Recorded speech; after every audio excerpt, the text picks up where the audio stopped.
Pues nada, bienvenidos a todos. Hoy Avelina no pudo estar y me pidió que presentara a Maite, lo cual para mí es un placer, porque claro, es nuestra niña. O sea, ¿cómo no podemos presentarla, no? Mayorcita, ¿eh? Sí, la mayorcita. Sí, bueno, niña en el sentido de que es la última becaria que hemos tenido, ¿no? La más reciente. Bueno, entonces Maite pues va a intentar contarles con una manera muy sencilla que les va a dejar impresionados, porque va a llegar a términos muy sencillos, ya veréis, os sorprenderá, qué es lo que hacemos, qué es lo que hacemos nosotros. Y la verdad que se mete o intenta explicar cosas que pueden ser tremendamente farragosas con palabras sencillas, de tal forma que lo puedan entender todos. ¿Y por qué Maite ha hecho esto? Pues en parte fruto de su propia formación, y os voy a contar ahora su parte personal, ¿no? Y además, sobre todo esto de cara a vosotros, a los más jovencitos, los que estáis detrás, porque ya los de adelante ya estamos ya talluditos para estos cambios, ¿no? Pero a los de atrás, lo que quiero dejar claro es que nunca es tarde para perseguir un sueño. Y eso es la vida de Maite, ¿no? Maite estudió Ciencias Ambientales en Granada y luego hizo un máster también en todo el tema de auditorías medioambientales y estas historias, y estuvo trabajando en una empresa como de consultoría de medio ambiente durante 6 años. Imagínense qué suerte, ¿no? Estaba trabajando, tenía su sueldo, tenía un trabajo fijo, que en estos días de hoy no es fácil, y un buen día se plantea que eso no es lo que quiere hacer el resto de su vida. Con lo cual eso es una decisión muy arriesgada y muy valiente. En el año 2011 decide que ella se acabó la consultoría medioambiental y que se viene a hacer un máster. Se pone a mirar, que lo que le gusta es la sonografía. Se pone a mirar la lista de máster que hay en España y oceanografía, Las Palmas, ¡pum! Se no quiere. Entonces, es un cambio vital tremendo. Primero ella viene de consultoría medioambiental, pero básicamente terrestre. O sea que, y otros temas. O sea, no tenía formación en oceanografía ninguna. Y en estos años se ha formado, leyó su tesis de máster con la máxima calificación, entonces ha sido una tesis de máster excelente, y en julio del año pasado consiguió su beca de la Universidad de Las Palmas, que también les digo que es una beca tremendamente competitiva, y consiguió la primera beca, o sea, el puesto número 1, o sea que es una chica trabajadora y muy consciente, ¿no? Y efectivamente, como ella tuvo que meterse... Y muy lista, eso lo digo yo. Ella tuvo que meterse en un terreno que no es el de ella, lo intentó entender, y entonces para entenderlo ella ha buscado la forma de que todos los demás lo entendamos. Y ese ha sido el objetivo de esta charla, que yo creo que va a ser cuanto menos muy curiosa, y espero que todos la podáis seguir más o menos bien. Pues Maite, cuando quieras. Muchas gracias, Maite. Bueno, muchísimas gracias, buenas tardes. Gracias por venir a ver esta charla sobre medidas metabólicas, que es un poquito así arduo desde el principio, y efectivamente esta charla está orientada de una manera un poquito especial por eso, porque yo creo que conforme nos vamos especializando en un campo empezamos como a hablar un poco raro, ¿no? Nosotros, por ejemplo, en ensayos metabólicos hablamos de NADP, NADPH, IDH, TS, y hay veces que a nosotros mismos nos cuesta entenderlo. Entonces, cuando entras a un grupo en el que ese es el lenguaje que se utiliza, pues te cuesta un poco ver lo que quieren decir realmente todas esas medidas, lo que significan. Y si nos cuesta a veces a nosotros, puede costar a todos los otros compañeros científicos que están especializados en otros sectores, y eso hay veces que dificulta el hecho de ver el valor real y el valor añadido que tiene estas medidas y lo interesantes que son en un estudio oceanográfico. Entonces, ese fue el origen de esta idea de intentar explicar las medidas metabólicas desde otro punto de vista. ¿Y cómo lo vamos a hacer? Pues lo primero, os voy a contar una historia una historia que hemos trabajado. A partir de esa historia vamos a ver exactamente qué es lo que medimos en el océano, cómo lo hacemos, o sea, cómo se hace todo eso, desde la toma de muestras hasta la medición en el laboratorio, y lo más importante, ¿por qué? ¿Para qué sirve todas esas medidas que tomamos? Con todo eso, simplemente os introduciremos un ejemplo concreto, que es el experimento Cosmos 2.0, que se estuvo llevando a cabo al final del año pasado, en el último trimestre, y un poco lo que nosotros esperamos observar, que todavía los resultados están en proceso de generación. Entonces, si os parece, empezamos ya con la pequeña historia. Bueno, érase una vez. Para contar una historia, lo primero que necesitábamos eran unos buenos personajes. Entonces estuvimos dándole vueltas a ver qué es lo que nos gustaría tener en una historia, en un cuento clásico, y pensamos, pues yo quiero, por ejemplo, un guerrero valiente, yo quiero, no sé, el típico personaje que es entrañable, o incluso puede que una princesa. Y dándole vueltas a ver el tipo de personaje, dijimos, bueno, a ver, hay verdaderos profesionales escribiendo guiones de televisión, novelas, películas, entonces, ¿por qué no utilizamos directamente personajes que ya todo el mundo conoce? Y entonces, fue por esto por lo que elegimos, por ejemplo, si me deja, a Jon Snow. ¿Sabéis quién es Jon Snow? No sabéis quién es Jon Snow. Juego de Tronos. Bueno, hay una serie que os recomiendo de... vale. Jon Snow. Jon Snow, para quien no lo conozca, es un guerrero con una escala de valores muy bien puesta, es muy valiente, es fuertecito y, bueno, es un buen muchacho. ¿Qué le vamos a decir? Guapete. Eso. Es el muchacho de la película. Es uno de los muchos, sí, el muchacho. Y el libro. Aparte, este chico, Jon Snow, tiene un buen compañero, que es uno de los personajes entrañables de Juego de Tronos, que es Samuel Tarly, ¿vale? Que es su compañero. Sí. No conozco a ninguno. Frodo y Sam. Sí. No conoces al Señor de los Anillos porque Frodo y además la odio cordialmente. Bueno, y aparte, pues nos faltaba la princesa del cuento, pero no nos valía una normal. Nosotros queríamos realmente una Khaleesi, Daenerys Targaryen. ¿Por qué? Porque tiene dragones y eso es mucho más divertido. Entonces, bueno, también es verdad que nuestro cuento pues tiene que tener como una base científica, porque le estamos intentando enfocar desde este punto de vista. Entonces, lo que teníamos que definir es nuestro dataset, los parámetros que nosotros consideramos que definen y describen estos personajes. Entonces, dándole vueltas, creamos esa base de datos y empezamos por dos parámetros, que son dos parámetros esenciales. Lo primero, la biomasa, la masa del personaje. En este caso, Jon Snow, pues es un chico que no es muy alto, algún problema tenía que tener, pero es fuertecito, entonces pesa unos 80 kilos.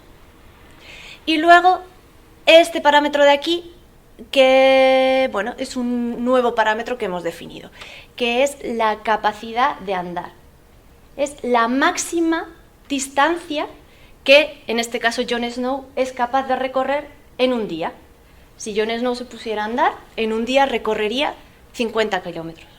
¿Vale? Ese es el parámetro que hemos definido. ¿Cuáles son los datos de Samuel? Bueno, pues a diferencia de Jon Snow, Samuel pues debió crecer en una situación en la que, bueno, la calidad de la dieta no era muy adecuada y entonces su biomasa, él tampoco es muy alto, pero su biomasa es un poquito alta, de 110 kilos, y su capacidad de caminar pues es bastante más baja que la de Jon Snow. En este caso, 20 kilómetros al día. Y para Daenerys Targaryen, ella sí creció con una dieta rica en nutrientes y aparte está bastante bien y su capacidad de caminar es de 35 kilómetros en un día. Ella es capaz de recorrer 35 kilómetros en un día. ¿Y qué pasó con estos personajes? Pues que en octubre del año pasado se fueron a Sevilla. ¿Por qué? Porque la quinta temporada de Juego de Tronos se está grabando allí. Y como buenos visitantes de la ciudad, pues decidieron hacerse un tour por Sevilla y recorrieron toda la ciudad.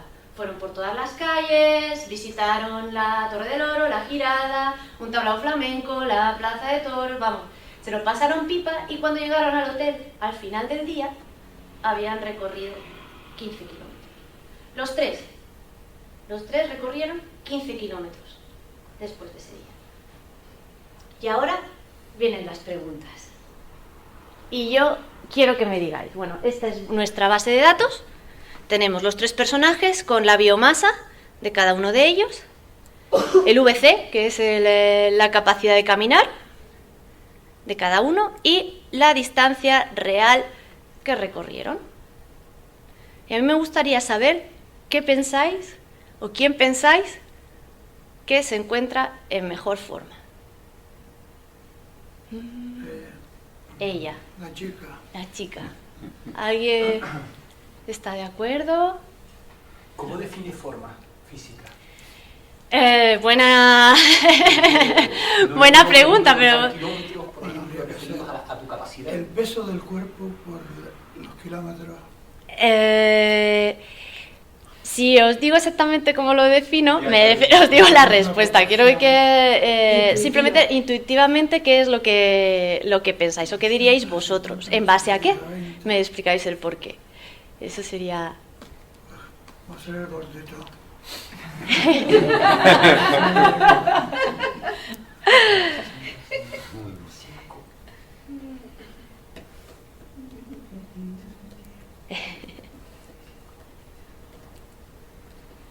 Claro, con toda esa masa que tiene que arrastrar, recorrer 20 kilómetros, divide.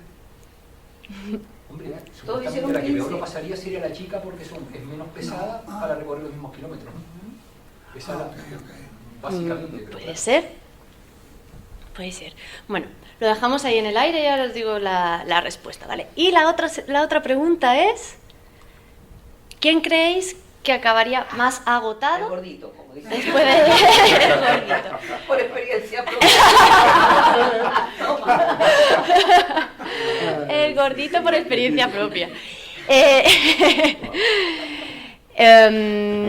Quizás la chica también porque tiene menos masa muscular, ¿no? Para recorrer esa distancia, ¿no? Es que, claro, el problema a mí lo que me cruje un poco es el tema del peso. Claro, porque te ha sido que el peso directamente es masa muscular. Sí, claro. que Asumes directamente que el peso es masa muscular. Pero en real, bueno, la idea, vamos a ver cómo calcularíamos quién es el que se encuentra en mejor estado de forma, ¿vale? Podríamos pensar, por ejemplo, el estado de forma, podríamos pensar que tiene que estar relacionado con la capacidad que uno tiene para moverse. Entonces estaría relacionado con la capacidad de caminar, ¿vale? Si nos centramos solo en este dato, pues Jon Snow podría caminar más que ningún otro. Aparentemente ese sería el que está en mejor forma. Pero la realidad es que si estamos comparando distintos personajes, necesitamos un dato que nos sirva de referencia. Y en este caso ese dato, para poder hacer esa comparación, es la biomasa. ¿Qué ocurre? Que nosotros entonces, para comparar entre estos 3 personajes, necesitamos esta capacidad neta, basada en la biomasa. Y el resultado, siguiendo esta definición de este parámetro, sería el siguiente. Vemos que la capacidad neta más alta la tiene la chica. La tiene Daenerys Targaryen. Jon Snow también la tiene bastante alta, pero todavía podría mejorar. Y el que debería quizá ponérselo como un objetivo es Samuel Tarly. ¿Por qué? Porque en realidad la biomasa, en este caso concreto, no es directamente proporcional a la masa muscular. Porque, por ejemplo, Samuel Tarly pues, también tendrá un porcentaje muy alto de grasa o otros aspectos, ¿vale? Y ¿quién acabaría más agotado después de este día? Comentabais que Samuel Tarly, pero supongo que es que habréis tenido en cuenta, por un lado, la distancia real que recorre y relacionada con la capacidad que tienen. Entonces, nosotros lo hemos denominado eso como la tasa de agotamiento, por llamarlo de alguna manera. ¿Y qué valores tienen cada uno? Pues vemos que Jon Snow está en un 0,3. ¿Esto qué significa? Que realmente ha caminado al 30% de sus posibilidades. ¿Qué puede ser? Que Jon Snow, después de su excursión por Sevilla, esté hasta aburrido, diciendo, vamos a ver, mañana dame algo que necesito moverme más. En el caso de Samuel Tarly, pues está al 75%. Él estará bastante cansado después de su excursión por Sevilla. Y al final, pues tenemos Daenerys Targaryen, que bueno, ha estado funcionando, ha estado caminando al 43%. Está bien. Igual pediría incluso un poquito más. Y todo esto, ¿qué tiene que ver con el océano? Bueno, pues en el océano nos podemos encontrar comunidades Jon Snow. ¿Qué sería una comunidad Jon Snow? Pues una comunidad que ha crecido en una zona rica en nutrientes, ha crecido bien, y que cuando nosotros lo cogemos y lo metemos en un bote, se nos deprimen, porque ha pasado de estar libre nadando por el océano a estar en un botecito. También podemos encontrarnos comunidades Samuel Tarly. ¿Qué sería esta comunidad? Pues ha crecido en una zona deficiente en nutrientes, han crecido como buenamente han podido, y además cuando los hemos cogido y los hemos metido en un bote, pues están muy estresados. Están muy estresados y están funcionando a un porcentaje mucho más alto frente a su capacidad. Y también tenemos comunidades Daenerys Targaryen. En este caso, han crecido en una zona rica en nutrientes y cuando las cogemos y las metemos en un bote, pues están normal, respirando normal, a unas tasas similares a las que podían estar en el océano. Pero es que la realidad es que estas no son las únicas 3 comunidades que hay en el océano, sino que comunidades en el océano hay tantas casi como personajes de Juego de Tronos. Y lo que intentamos nosotros es buscar la manera de describir a cada una de ellas. ¿Cómo hacemos esta descripción? Bueno, pues utilizando todos estos parámetros. No os preocupéis que os los voy explicando poco a poco, ¿vale? Lo primero que son importantísimos y conviene tenerlos siempre en cuenta porque hay veces que se nos olvidan, son los parámetros de referencia. Porque es la única manera de poder comparar una comunidad con otra, una situación con otra. Entonces, en Juego de Tronos hemos utilizado la biomasa. En el océano, esa biomasa se puede traducir en peso seco, miligramos de proteína, carbono orgánico particulado, nitrógeno orgánico particulado. También otros parámetros de referencia que se utilizan son el volumen, si estamos describiendo un área, o sea, una zona, el área, ¿vale? Y bueno, hay múltiples parámetros de referencia, pero son muy importantes. Hay veces que nos centramos en nuestros propios ensayos y eso se nos olvidan un poquito, ¿vale? Luego tenemos los parámetros que son, llamémosle, de resultado de proceso, ¿vale? La distancia real que recorrieron en Sevilla, esos 15 kilómetros, son el resultado del proceso de caminar, ¿vale? Durante ese día haciendo en unas circunstancias concretas, que en este caso era pues visitando Sevilla. En oceanografía y en relación con el metabolismo, esos parámetros de resultado son los que son las medidas fisiológicas. Por ejemplo, en el caso del proceso de la respiración, la respuesta fisiológica es el consumo de oxígeno. Entonces lo que vas midiendo es, metes los organismos en un botecito y vas midiendo el consumo real entre comillas, ahora os explico por qué, de oxígeno de esa muestra que hemos metido ahí. En el caso también del otro lado de la respiración, la emisión de CO2, podemos medir cómo va aumentando el CO2 en nuestra muestra. Y en el caso de la excreción de amonio, pues el aumento de amonio. ¿Por qué digo real entre comillas? Porque en realidad en el momento en el que nosotros cogemos una muestra y la metemos en un bote, nos puede pasar o bien que se nos depriman, o bien que se nos estresen, o bien que simplemente realmente estén funcionando de manera similar que en el océano. Pero nosotros eso no lo podemos saber a priori. Entonces, consideramos que son los datos reales porque es la manera que tenemos de medirlo. Aquí podéis ver simplemente que estos son datos brutos y si el mismo dato lo asocias a un parámetro, lo relacionas con un parámetro de referencia, pues tienes los datos netos, ¿vale? En tercer lugar, tenemos los parámetros que hablan del potencial de realizar ese proceso. En el caso de Juego de Tronos, sería en la máxima distancia que uno puede recorrer está asociado a la estructura muscular que uno tiene. Entonces, es lo máximo que pueden dar nuestros músculos. En el caso de los procesos metabólicos, esa estructura son las enzimas. O sea, la respiración, este consumo de oxígeno, se basa en cómo funcione nuestra estructura enzimática. En este caso, el consumo de oxígeno asociado al sistema de transporte de electrones. En el caso de la emisión de CO2, asociado al IDH, isocitrato de hidrogenasa. Y la excreción de amonio a GDH. Entonces, lo que medimos con este tipo de parámetros es la actividad potencial de nuestra estructura enzimática, el máximo, lo máximo que puede dar esa estructura para realizar el proceso, en este caso, consumo de oxígeno, emisión de CO2 o amonio.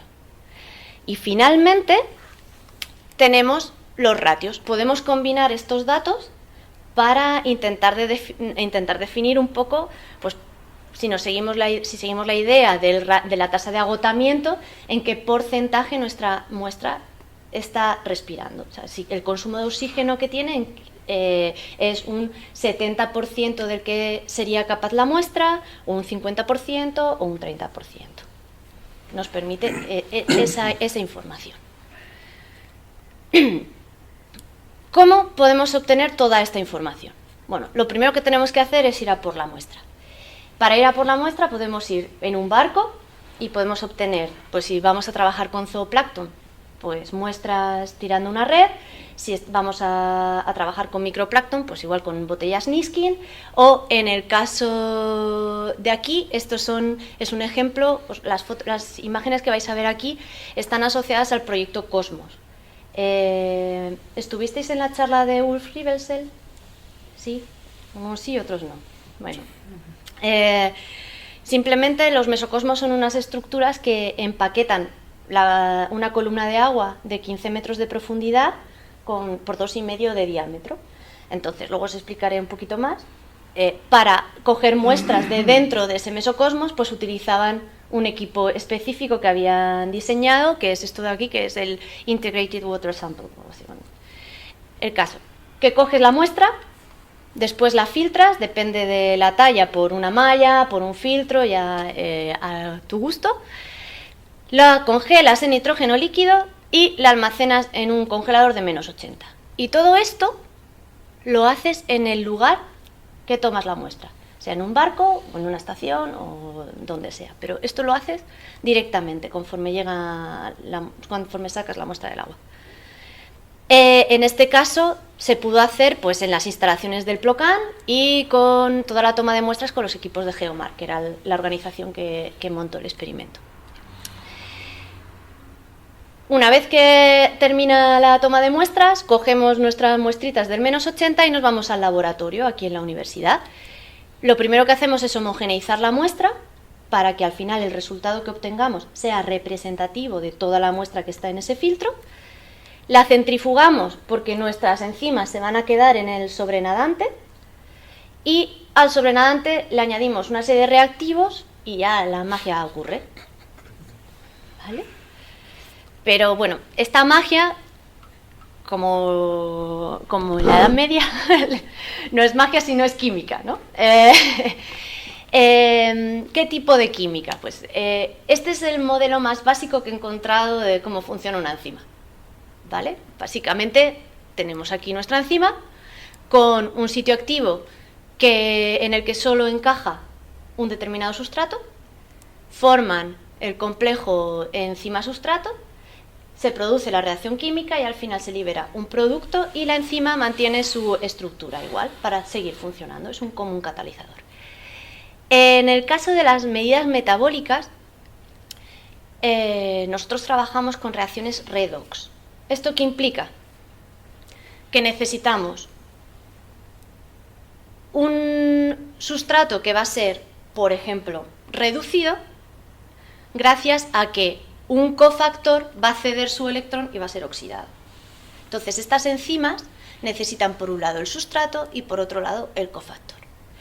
Si lo que ocurriera fuera que el sustrato iba a ser oxidado, simplemente el sustrato cederá su electrón al cofactor, que pasará de una forma oxidada a reducida, ¿vale? Se forma el complejo enzima-sustrato, pero encaja también el cofactor, y al final tenemos, por un lado, la enzima igual que antes, con el producto que es el sustrato, en este caso reducido, y el cofactor en su forma oxidada porque le ha cedido el electrón al sustrato. ¿Vale? Y sabiendo que funcionan aquí, así, ¿qué es lo que nosotros queremos medir? Nosotros queremos medir la velocidad en la que se produce esta reacción. ¿Cómo se mide eso? Se puede medir de distintas maneras. La velocidad de la reacción no va a ser otra cosa que, por ejemplo, la generación del producto por tiempo. Conforme va funcionando, va a ir generando más producto, con lo que tú vas viendo cómo aumenta esa concentración. Pero también está generando la forma oxidada del cofactor, con lo que otra manera de medirlo sería midiendo el aumento de la forma oxidada del cofactor.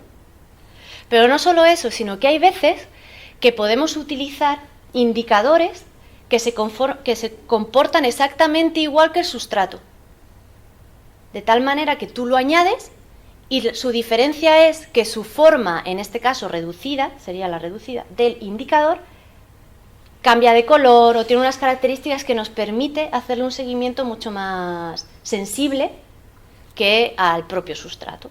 Entonces hay veces que juegas con eso. Pero claro, esto sería la velocidad de la reacción enzimática, así en general. Y a nosotros lo que nos interesa es el máximo a lo que estas enzimas pueden trabajar.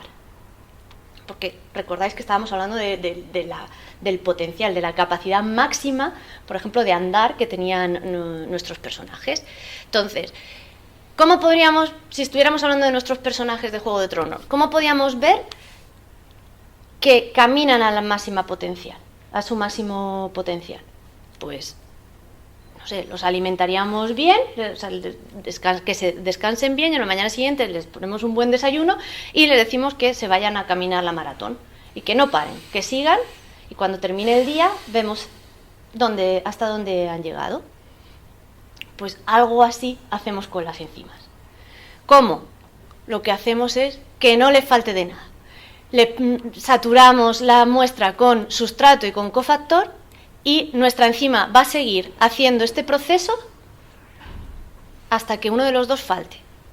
Entonces lo que hay que buscar, y es un trabajo que se hace en el laboratorio previamente, es qué cantidades son las necesarias para que esto suceda durante el mayor tiempo posible y lo podamos medir. Y así es como vemos la máxima velocidad de la reacción. Nosotros en EOMAR trabajamos principalmente con 3 métodos. El ETS, sistema de transportes de electrones, asociado con el consumo máximo de oxígeno.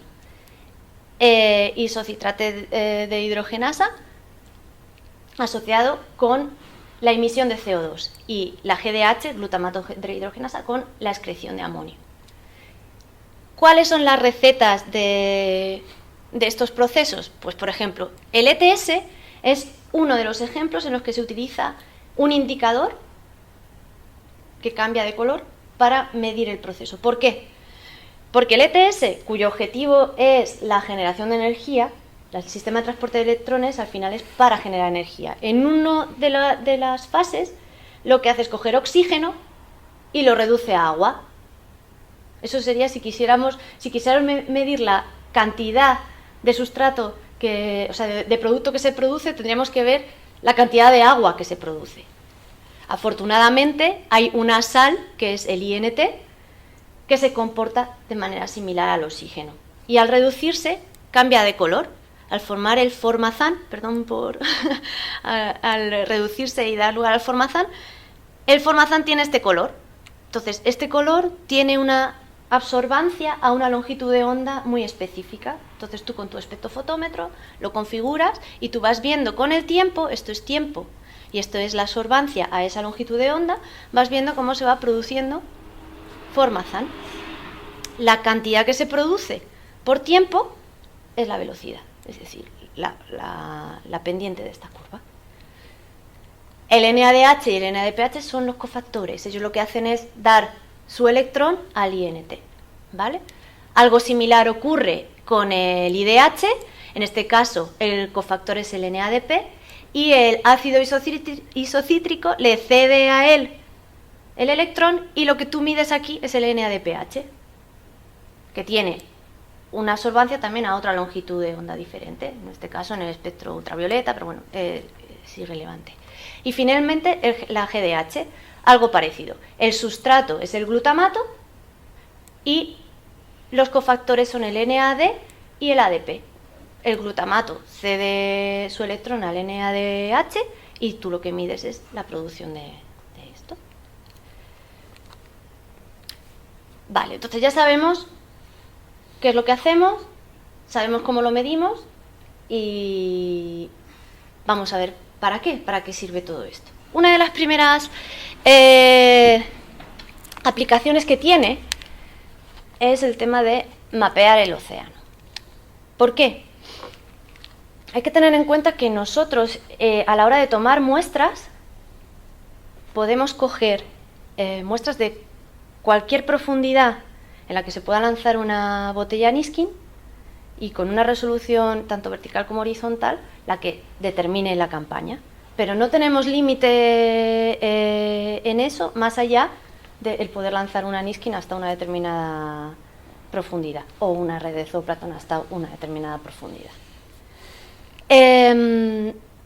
Esto significa que si queremos, por ejemplo, hacer un transecto, este caso fue el trabajo de Igor, uno de los trabajos de Igor, en Namibia siguiendo el afloramiento, un filamento del afloramiento.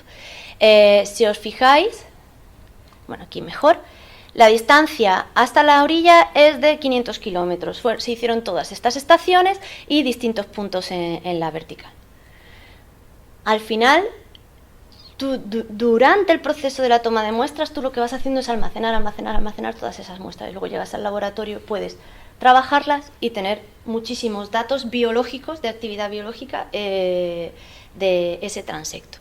En este caso, por ejemplo, el ETS por volumen, pues podemos ver que lo que ellos detectaron fue que en la zona del afloramiento había puntos de máximo de consumo, o sea, de máxima actividad de consumo de oxígeno.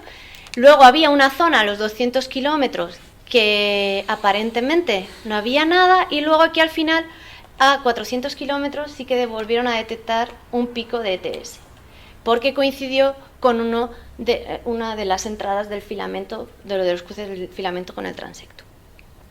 Lo mismo lo hicieron esto con ETS y con GDH, con la excreción de amonio.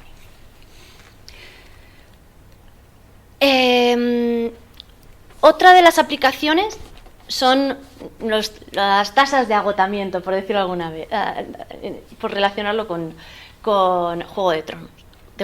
Con Juego de Tronos. En este caso,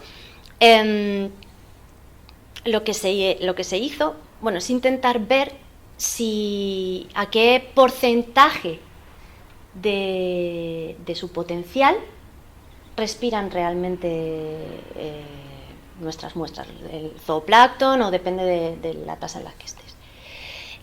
Lo llamativo aquí, en este gráfico, es que, bueno, a partir de una base de datos muy amplia de 7 campañas oceanográficas de datos de Javier Aristegui y de Nandi, pues obteniendo las medias de cada una de esas campañas, si relacionábamos por un lado la respiración real, o sea, medida como dato fisiológico, el consumo de oxígeno real, frente al potencial, resultaba que podíamos decir que los organismos estaban trabajando al 60% de su capacidad. Evidentemente esto es un dato global, es una media, porque lo que hemos dicho antes, depende de la muestra, pueden estar muy estresados y estar trabajando al 75% y otros deprimidos y estar funcionando al 40%. Pero como media global de esa gran base de datos salió el 60%. Otros ya específicos por organismos, pues podemos ver el microplancton, unos ensayos que hizo Ted y que, bueno, en este caso trabajaban al 26% de su capacidad. El zooplancton, pues ya hay varias publicaciones, tanto de Natalia como de Santiago Imay, en la que se ve que trabajan más o menos al 50%. ¿Vale? Además del ratio consumo de oxígeno real frente a la actividad potencial del ETS, podemos hacer lo mismo con emisiones de CO2 con IDH y excreciones de amonio por GDH. El estado de forma de la comunidad, ¿vale? Otra de las aplicaciones. Este sería el equivalente a la capacidad de caminar que tenían nuestros personajes frente a su biomasa, ¿vale? Es como el estado, pues eso, cuál era el que tenía mejor estado de bienestar, que nos había salido Daenerys Targaryen, ¿vale? Entonces, aquí se han hecho varias cosas. En EOMAR han realizado muchos experimentos en el laboratorio, normalmente con zooplancton, y estos son los resultados de algunos de ellos. En este caso pusieron el zooplancton y les dieron bien de comer, con sustrato rico en nutrientes, y en este otro los dejaron en inanición. ¿Qué pasaría si a Jon Snow lo dejamos 2 semanas o 3 semanas en inanición? Pues probablemente su estructura muscular, y en este caso si estamos hablando de masa muscular, se iría deteriorando con el tiempo. Entonces, su capacidad de caminar, el máximo, iría bajando. Vamos a comparar los resultados que obtuvieron con el zooplancton bien alimentado y con el zooplancton en inanición.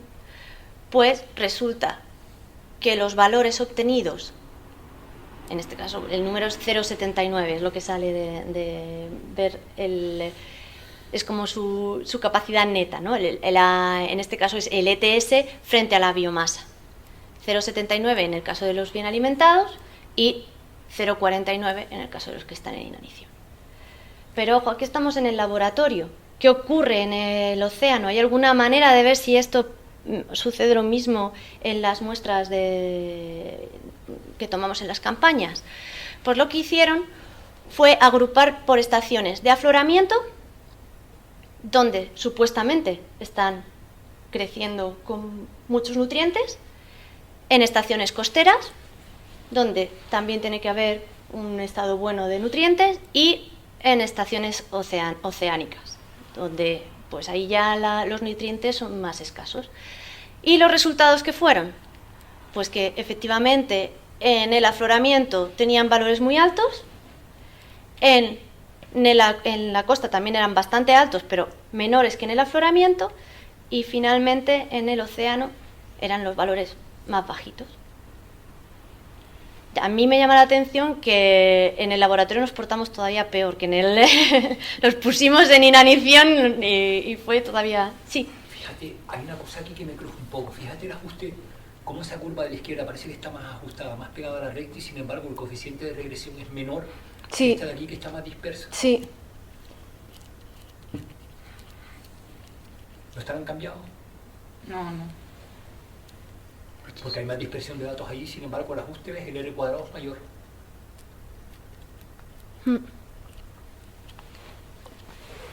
Ahora Sí. los ajustes no sé, pero desde luego las pendientes eran esas. Posiblemente porque hay más acúmulo de puntos y me están describiendo Sí. Puede ser. Los puntos de fuera, los outfinders que tienes ahí. Puede ser que aunque no lo veamos en esta zona de aquí haya... en esta Más zona de pegado, aquí sí. esté mucho más pegado. Superpuestos casi, a veces vamos, Sí. habría Sí. que verse a contar La uno por uno. escala, pero sí, bien. de escala es diferente. Necesitan, si puesto en la misma escala. No, pero esto sería muy bajito. Sí. No, pero puede que sea cierto, eso. cierto, como dice, es la escala, fíjate que esta escala Ah, es, sí, es Sí. cierto. esta escala es mucho Sí, menor. es la escala. La misma Es cierto, escala, es cierto, sería sí. una- Sí. La diferencia de... Sí. Vale. Bueno. Esas son las principales aplicaciones o más básicas que tenemos. ¿Cómo lo podemos aplicar en un caso real, como puede ser un experimento concreto, que es el de Cosmos GC 2.0? ¿Vale?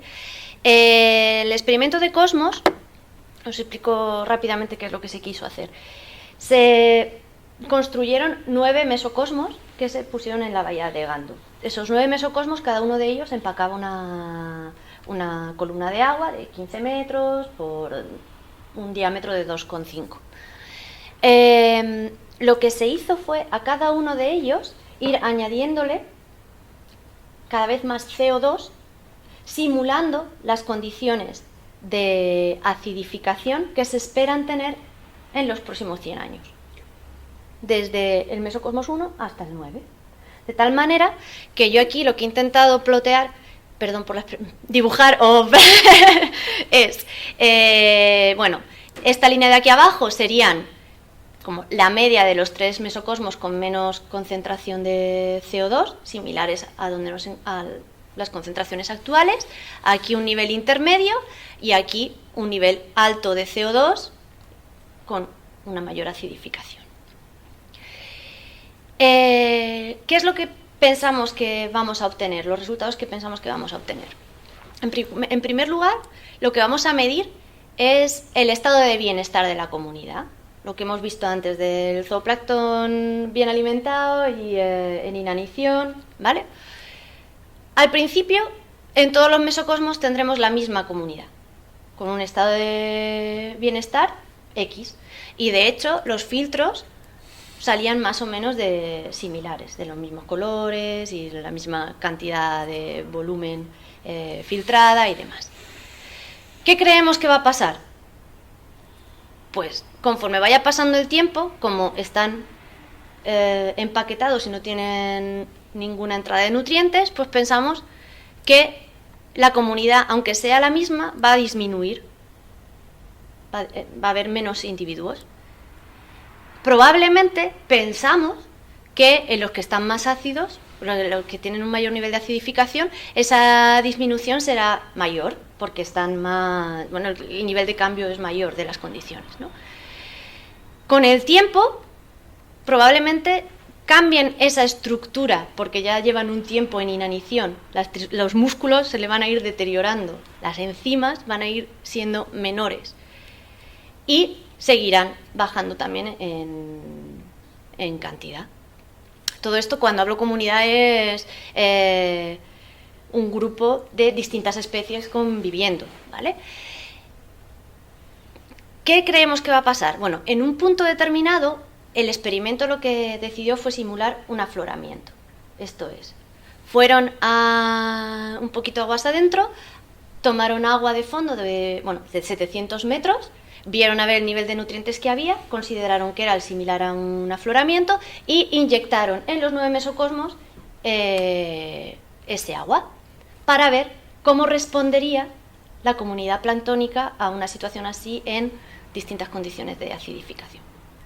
Lo que nosotros pensamos que va a pasar es que, bueno, teniendo en cuenta que las especies que va a haber allí van a ser Rs, de tipo R, ¿os acordáis de especies R, especies K, ¿no? Bueno, pensamos que van a ser R y consideramos que en los que tienen un mayor nivel de acidificación, aunque la diversidad va a ser menor, porque solo quedarán 2 o 3, los que queden sí que van a ser super Rs, esperando la oportunidad para crecer, pues pensamos que reaccionarán así. Es decir, habrá un cambio muy rápido en la comunidad y crecerán mucho más en los que están en los mesocosmos más ácidos que en el resto, que irán un poquito más lento. Y los filtros, los colores de los filtros, si veis, eran ya bastante diferentes. Ya sabíamos que la composición de la comunidad aquí y aquí era diferente, cambia. Llegará un momento en el que los nutrientes se consuman y volveremos a ver cómo poquito a poco baja. Esto nosotros en realidad, cuando hagamos las mediciones, obtendremos unos datos similares al 0,88 de antes, tal. Más o menos lo que esperamos encontrar puede ser algo similar a esto, ¿no? Al principio un nivel X de 0,64, luego irá bajando a 0,49 y luego cuando se produzca el bloom pues irá subiendo a 0,79, 0,88 y después ya volverá a bajar a niveles pequeños, niveles más bajos. También vamos a medir nuestros queridos ratios para ver en qué porcentaje, en qué nivel se van a estar moviendo. 50% de su capacidad, el 30% de su capacidad, el 60% de su capacidad, en el zooplancton y en las trampas de sedimentos. ¿Qué es lo que esperamos encontrar? Con el tiempo, mientras haya carencia de nutrientes, pensamos que van a ir bajando su porcentaje de funcionamiento. O sea, si partieron de un 60%, pues iremos viendo que este ratio va a disminuir. Eso es lo que creemos. Después del aporte de nutrientes, pasará un tiempo hasta que se produzca el bloom de fitoplancton, con lo que ese tiempo va a ser el retraso que va a tener el zooplancton que se alimentan del bloom para crecer, pero crecerá hasta llegar a un nivel determinado, el 60%, el 50%, no lo sabemos todavía, y conforme acaben los nutrientes y vaya otra vez toda la comunidad fitoplanctónica cayendo, pues el zooplancton también caerá hasta otro nivel. Eso es lo que esperamos, no sabemos lo que va a pasar. Y con las sediment traps, pues consideramos que pasará algo parecido, pero también desplazado un poquito más en el tiempo, porque es lo que cae de todo el mesocosmos. En fin. Y esto es todo lo que hacemos, y sé que son muchas cositas y tal, pero sí que me gustaría que os llevarais en la cabeza 4 ideas básicas, ¿no? La primera, que cuando hablemos de actividad enzimática, del potencial enzimático, tener en cuenta que las enzimas son la base estructural sobre la que se producen los distintos procesos fisiológicos, ¿no? La respiración, es como los músculos para la capacidad de caminar, es lo que estamos mirando, esa estructura. La actividad potencial nos permite, simplemente ese dato por miligramo de proteína o por biomasa, nos permite ver el estado de bienestar de esa comunidad. Si ha estado creciendo en buenas condiciones, si ha estado creciendo en malas condiciones, porque es el estado de esa base estructural de esas enzimas. Podemos tomar datos a una escala espacial y temporal muchísimo mayor que los ensayos, las medidas fisiológicas, porque las medidas fisiológicas implican eso, tiempo de incubación, y no puedes estar cogiendo muestras de todas las estaciones, a todas las profundidades y haciendo incubaciones, porque hay alguien que puede morir en el intento. Entonces, es difícil. Y usando los ratios, podemos combinar esas dos metodologías y terminar haciendo mapas, comparaciones y evolución temporal. Y aparte, como habéis visto, esto tiene un poco de magia, ¿no? Es química. Nosotros sabemos los reactivos que hay que utilizar, utilizamos siempre las mismas concentraciones y son las muestras las que producen distintas respuestas. Entonces, es posible que en un futuro se puedan desarrollar sensores con esa base. Es posible, no sabemos todavía, es como algo un poco soñando un poquito alto, ¿no? Esos sensores todavía podían dar lugar a una mayor y mejor resolución espacial. Y como estamos hablando, bueno, no solo mapas, sino también temas de flujos de carbono, porque al fin y al cabo la respiración es uno de los factores que está dentro de nuestro balance del flujo de carbono, ¿no? Y ya está, eso es todo. Muchísimas gracias y espero haberos aclarado algo.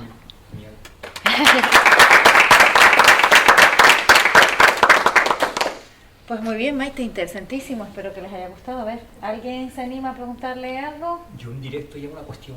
¿Habría posibilidad de coger un pack de aproximadamente unos 10 centímetros cuadrados y hacer una reacción de forma automática? Te lo digo porque si estás pensando, por ejemplo, en lo que estabas hablando ahora mismo de la monitorización, meterlo en un glider Sí, y crear una reacción automática. Eso es lo que hablábamos, sí, sí, por eso lo pusimos. ¿Habría posibilidad de automatizar el procedimiento de...? ¿Sí? ¿Qué? Tú pones el glider, ¿no? Podemos. Sí, es posible. Es posible. Tenemos que Necesitamos ingenieros químicos. Es una pena porque Sí, pero es posible estaba el de chiquito ese optimizar. que iba a empezar a trabajar con nosotros ingenieros que no vino, pero Sí. necesitamos ingenieros porque se nos escapan informáticos, ingenieros informáticos en la división de robots. Ya, Tenemos informático, hace pero años 28. Acaban de diseñar una cámara ahora para el Pero proyecto Mafia, por ejemplo. es para como bajar los la- autoanalizadores, pero necesitamos sonification y counterflow osmotic, how should I say, So, condiciones- filtration, because you need a countercurrent extraction system to minimize the volume. Then you use sonification to break the cells, and then you inject buffers and the dye, and you could do it continuously. The spectrophotometer, it's just to do it. It means engineering. It's Yep. but the concepts it can be done. And a problem of reaction of the space, I mean, just to include in the little Well, dot of... see, but it can be minimized. Sí. First, you build a bigger one, and then you get it. It can be done, but it. Fíjate It's que pasta. las placas ELISA ya están haciendo las reacciones en aparatitos así, o sea que sí, se puede. Pásame esa información para echarle un vistazo, porque ahora vamos a tener, we will have in the future, ¿me entienden en inglés o en castellano? No? Bueno, hablaré... No, en castellano, continue. Sí, ya. Es mi Vamos a tener calma. dos eléctricos, uno que lo podemos bajar a 500 metros y otro a 200 metros. El de 500 metros le llamo Obelix, porque es muy grueso. Es muy grueso, con lo cual tienes un ¿Pasa dock para meter algo? este tipo de experimentos. Y después los dos gliders, que los puedes bajar hasta 1000 metros, que quizás sean más para otro tipo de trabajo. Pero, por ejemplo, para hacer experimentos estancos, sí que se podría contar, por ejemplo, con uno de los AUV, de los eléctricos. Porque tienes un dock que mide más o menos aproximadamente unos 20 centímetros de anchura y de largo pues puede llegar a tener aproximadamente 1 metro. O sea que te cabe lo que es el experimento dentro. Lo que me cruje es cómo poder automatizarlo. Yeah, yo tengo la idea. I mean, en ese laboratorio aquí han hecho la primera parte con la sonification. Sí. Sí, Carlos Almeida. En Carlos Almeida han hecho esta cosa. Y en mi laboratorio hace años hemos optimizado la segunda parte de la reacción, con esta parte y la spectrophotometry parte. No. But so si podemos juntos, yeah, the part that nobody has done is the concentration part, where you use osmosis. You use osmosis and countercurrent flow, and to remove a lot of the excess seawater. Claro. And then you concentrate the particulate matter. Then you sonify it. Then you add you add a buffer first. Then you sonify it, and so the thing can be done. It can be done, but it takes an engineer. You need some dedicated engineering, like a chemical engineer. We get your. Susi sabe algunas. El hijo y la hija. How much time you will spend just for develop all the reaction? I mean, just to have the first result. 8 minutes or less. Some minutes only. You mean the actual? Well, yeah, she's right. Yeah, it's a flow-through system. It would be flow-through, continuous flow-through with a spectrophotometer cell at the other end. Well, no, we would do it with fluorimetry in the end. Por eso, sí. We put a fluorometer, and we excite the ending. We'd use the chemistry that Federico has been developing for the final stuff. No, it could be. Porque te abre la oportunidad de trabajar in situ. Bajarte un Sí, cacharro a 500 in metros situ, y hacerlo. and puede determinar la vitalidad del agua. Eso es. Es porque es la ITS, es que es eso. Mándame vídeo. bibliografía, si tienen sobre esto. Okay. Something about, I mean, the automatization, just to introduce your experiment in a little box, you know. Sí, pero no está todo publicado. Claro. O bueno, Well, no, páginas, algunas más o menos. partes. Tenemos algo. Algunas ¿Tú partes. tienes algo? No, no, it's not No, done. no, eso no está publicado. Sí, nuestra parte tenemos un artículo with the back. We have the documented in a reviewed journal the automation of the back part. It's a paper. I can send you that paper. I would send you that paper. When I went to the USA just last year, I saw a mech that was working with a little. Estaba trabajando el tío en los gliders Sí. con pequeños robotitos que Sí. salen del glider, se van por ahí, cogen la muestra, vuelven los tíos Ah, y la sí. introducen. Como si fueran pilotos, ¿no? Que tú sueltas buzos pequeñitos, pero en este caso mecánicos, ¿no? Como arañas que salen del glider, se van por ahí, toman una muestra, pum, la vuelven, inyectan. Sí, pero pienso que si tiene en el glider an intake tube and you pump water Exacto. continuously Lo puedes right through. directamente. So it goes in and out, in and out. La So mejor no, mecánica you don't have es- to take the samples. Para ver, la Situboy, ¿cómo la Situboy concentra? Porque eso igual está hecho, porque la Situboy mide por citometría de flujo en continuo, una boya. Sí, sí. Entonces, eso concentra fitoplancton. Igual la parte de concentrar ya está hecha. Tendrías la ventaja de que la puedes mover, no es como la Situboy, que me imagino que está Exacto, fija, ¿no? está fija. Es euleriana. Pero tiene ya una forma para concentrar. Dios, es un problema precioso, ¿eh? Okay, so then okay, that part I'm not sure.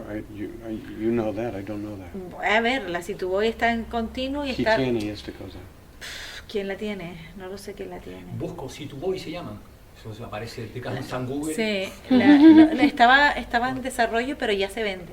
Okay, ¿Quién la tiene? necesitamos. No sé. Okay, we need a little meeting, a mini meeting over some coffee and put. No, pero él tiene dinero. Que la busque.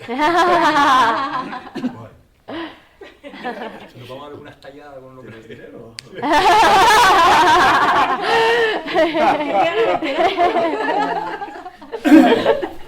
No, but it would really be a good thing. And then with the gliders, you can map. You map the ocean's metabolism. I'm thinking more than a glider, the AUV, el eléctrico. Because you can just locate in a... There is two ways. I mean, the glider, that's fine, no Yeah, flight yeah, and so yeah, on. yeah. And the second is an AUV. You put in the 500 meters, it's an electric one. And So it you stays the stop. same level? You stop, Okay. and he made the experiment, and then Ah. the glider, you have to move all the time. So I don't really think it's the best for this. The electric one, Ah, el okay. AUV eléctrico, el de 500 metros, el fondo Obelix. Ese es ideal para ustedes porque te puedes bajar hasta 500 metros hacia un estacionario y tienes además un dock bastante grande para meter cosas ahí. Y esto siempre lo hemos hablado con Ted, lo estuvimos hablando un par de años hace ya y la posibilidad joder, sería un trabajo precioso de la integración. El problema es el tamaño. Tienes que reducirlo a la mínima expresión, el kit. Well, para mí, todo en esta cosa, el gran problema es engineering, it's technology and Exacto. stuff. The concept of doing it, yo puedo ver, pero to do it Es otra cosa. Es otra cosa. Y la gente que pueden hacer cosas no son, son un poco raros, son difíciles de encontrar. No, when I say raro, I mean they're not common people. No, I mean it's like Carlos Almeida and John Christensen. I know some of the people that can do this kind of thing. They have a special capability. They know how to put things together. They have an engineering sense in addition to their science. En mi división está lleno de gente rara de este tipo, ingenieros informáticos, ¿no? Y Sí, el problema ok, es la sí, gente ya está. que piensan en términos de ceros y unos, solamente. Y nosotros, en el océano no hay ni un cero ni un uno, nunca. Todo es cero. Entonces, claro, el tratar de enlazar, pero por ejemplo, podemos tener una conversación, brain, con el director de misión, con Jorge, y ver cómo Jorge de alguna Cabrera, forma meterle no, mano. Gámez Cabrera. A ver, O a Cabrera mí se me Gámez. ocurre, como dice el refrán español, cada loco con su tema. Estamos hablando de calidad de agua y del litoral. Si se puede implementar algún sistema para hacer seguimiento de los vertidos Eso de sí. aguas fecales, Uh. que realmente nosotros nos fijamos habitualmente en la calidad del agua a través de unas bacterias que están en el intestino y tal. Pero claro, junto con eso hay 1000 parámetros del tipo que tú quieras, químicos, en fin, se me ocurre. Metales pesados, que además van a ser variables más conservativas que lo que es una bacteria coliforme. Totalmente de acuerdo. Entonces, por ejemplo, en las zonas en las que nosotros vemos asentamientos de macroindicadores, algas tipo ulva, hacer un rastreo de cómo se están moviendo los nitratos, los fosfatos, no sé, o sea, pero ya no solo en el sentido de la ubicación del vertido y siguiendo las corrientes más frecuentes, pero también que pudiéramos tener formas de medir, no digo en contra de la corriente, sino cuando la corriente esta cambia por efectos de los vientos. Porque claro, yo trabajo, o sea, por ejemplo, yo he hecho seguimientos a partir de la desembocadura de un emisario en la parte alta, ¿no? Las corrientes que te dispersan. Yo he hecho seguimiento de concentración de bacterias, concentración de coliformes. Por ejemplo, aquí está el afloramiento, pues en una ocasión cada 100 metros vamos a ir midiendo coliformes y comprobamos que van decayendo claramente. Estamos hablando de seres vivos cuyo cultivo no es tan, no sé cómo decirte, no es tan, no sé, no puede ser, no es tan exacto como el que mide una cantidad de mercurio, por ejemplo, que hay en esa agua. Son plaf. Y luego yo también he hecho seguimiento de patógenos porque han tenido un interés en el tema sanitario, es decir, al mismo tiempo que hemos medido coliformes, hemos medido salmonela, que es una técnica que no es demasiado complicada, pero tiene su... Bueno, con eso hemos sacado conclusiones como es, por ejemplo, para que tú encontrar salmonela, tiene que haber una concentración elevada hasta de coliformes. Por lo mismo que podíamos hacer esto, que es carísimo hacerlo, para hacer seguimientos en general de zonas de vertido, de vertidos clandestinos, se podían utilizar estos sistemas que te fueran captando y analizando moléculas más conservativas. Los ASV, los de superficie. Antonio? ASV, una UV, un eléctrico, pero de superficie. Un buggy, una tabla de surfing con instrumentación, que va flotando en el agua y te va sacando un montón de parámetros. No sé si cogiendo muestras y si fueran pequeños sensores que pudieran transmitir o... El problema de tu bacteria es que tienes que incubar. Claro. Lo mío es coger una muestra, llevarla al laboratorio y en menos de 24 horas estar ya procesando. Eso no lo puedes hacer un grado, pero ellos sí, porque para ellos las reacciones duran más que 20 segundos. Incluso ellos pueden congelar muestras y yo También. no podría. Pero sí que todos los parámetros físicos los puedes determinar Así perfectamente. que ese tema rompería las rutinas o las dinámicas actuales. Es decir, oye, no vamos a seguir solo los vertidos porque a la gente de sanidad le interesa la concentración de bacterias indicadoras de patógenos, sino un parámetro, como repito, que sea mejor indicador incluso, más conservativo, es decir, que se puede mantener, ¿verdad? Se me ocurre, por ejemplo, ver la cantidad de mercurio, por ejemplo, ¿sí? O de hierro, no sé qué, en los frondes de las ulvas. Podría ser una forma de medir la llegada de... O sea, hay montones de ideas posibles, ¿no? Mercurio, no. Pues me dicen mercurio, me muero. Mercurio en los atunes que nos comemos. Sí, ni se les ocurre. No, pero a lo mejor En las algas no sé yo. ¿Tú crees tú que Las Sí, algas... Merlin, en los pero- frondes de estas Están muy- macrocitas que puede haber? Sí, pero es que Ulva, a ver, Ulva que lleva la prensa, pero no es eso. Mal ¿ves? rollo, sí. Ulva lo único que hace es aprovechar el exceso de nutrientes, pero ella no Efectivamente. acumula ni... ¿Entiendes? Sí. Es un organismo que solo tiene 2 capas de células. Sí. Eso no es... No, lo que pasa De es todas que... formas, con Ulva vamos a empezar. Por lo que Y yo te- he Pero leído- y ya te recuerdas, contaremos. sí, Ya pero te recuerdas en contaremos. Freddie Yo he Harvard y visto Ulva, a mayor all over the place, no recuerdas in the docks in Freddie Ah, Harvard. sí. Se mide la Sí. luminosidad Pero y ¿por los qué? datos de No, los frondes. Sí, Más sí, concentrada, claro, ¿eh? ya. Y la biomasa No, por lo que hace es dentro- que hay más biomasa, claro, sí. ¿Sabes? Pero no solo hay más Porque biomasa, le sienta sino bien, la- ¿verdad? los frondes concentran más sales minerales. ¿Entiendes? Porque por ahí es por donde lo absorben. No, pero lo que hacen las algas lo que hacen es almacenar. Y esos son los pirenoides y el almidón. O sea, el alga cuando está súper guay, lo que tiene es muchos pirenoides, pues tiene mucho almidón. Porque es su forma de guardar los animales glucógenos, las plantas almidón. ¿Vale? Y como es una alga verde, almidón además, porque si fuera otra alga parda o lo que sea, no es almidón, pero es almidón, ¿no? Ahí es donde se ve. Cuando a mí me dejaba Juan Luis sus vulvas de los tanques que tenía abajo, cuando yo no iba a cogerlas, me llevaba un rollo porque se lo quería dar a los alumnos y en lugar de tener, y la clave te dice que el vulva tiene de 1 a 3 pirenoides, resulta que lo que él me daba tenía 10 pirenoides, empezaba a contar, pues son circulitos, empezaba a contar circulitos, y joder, ya me desbarató la clave, claro, ¿cómo le digo yo a los alumnos? ¿Entiendes? Dejé de pedirle vulva a Juan Luis, porque yo tengo que tratar de que los alumnos entiendan que la clave es lo que va a misa, ¿no? Son vulvas criadas.